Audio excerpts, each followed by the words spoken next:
Hello chemistry students, in this video I'm going to show you how to do some net ionic equations. So let's get started with that.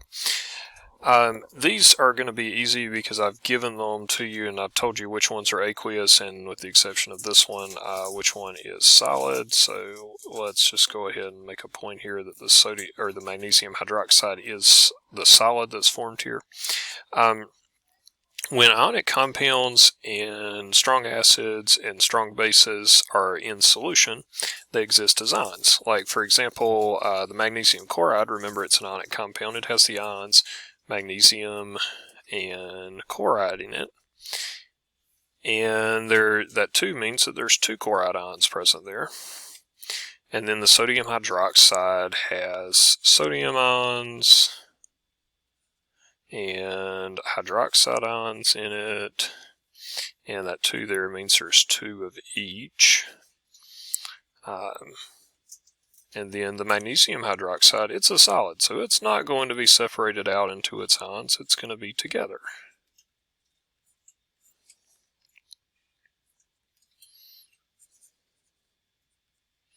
And then the 2 sodium chlorides.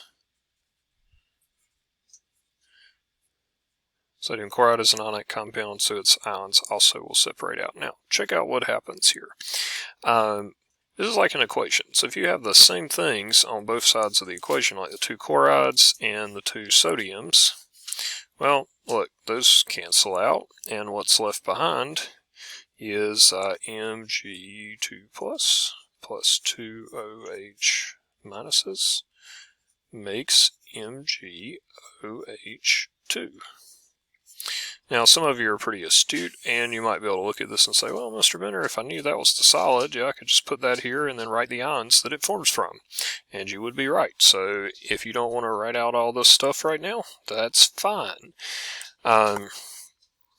Next up, we'll look at the acid-base reaction here between lithium hydroxide and sulfuric acid, a strong acid and a strong base, and see what we can come up with here.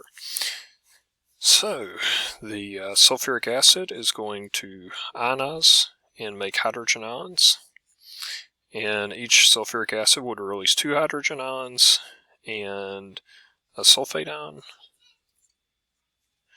and the lithium hydroxide would release 2 lithium ions.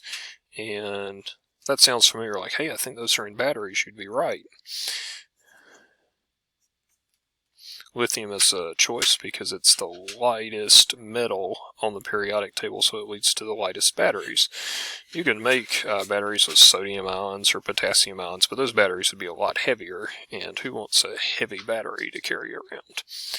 All right, and that's going to make LiSO4, which is an ionic compound. It will also be aqueous, so the ions will be floating around free in the solution. And here's the SO4.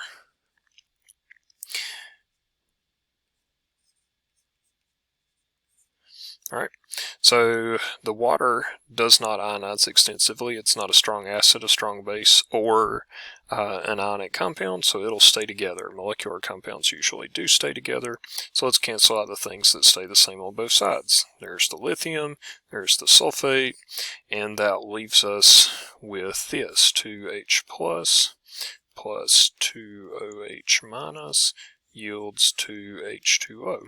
Now, notice that the 2's here can simplify to 1 to 1 to 1 to 1, or maybe I should have just said 1 to 1 to 1.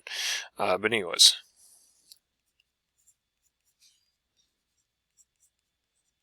and that is the net ionic equation. And that's pretty typical. Anytime there's a strong acid, strong base reaction, the net ionic equation is going to be H plus OH minus makes H2O. Alright, let's look at number 3.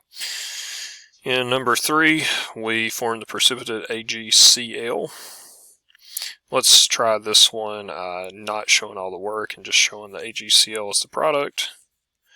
Okay, the ions that forms from, well, there would be a silver ion and a chloride ion to make that.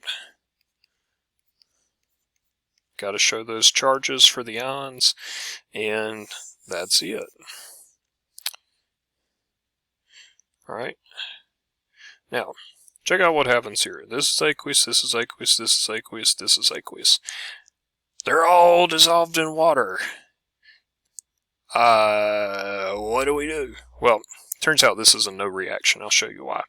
So, you got these sodium ions, and sulfate ion, and the sodium sulfate.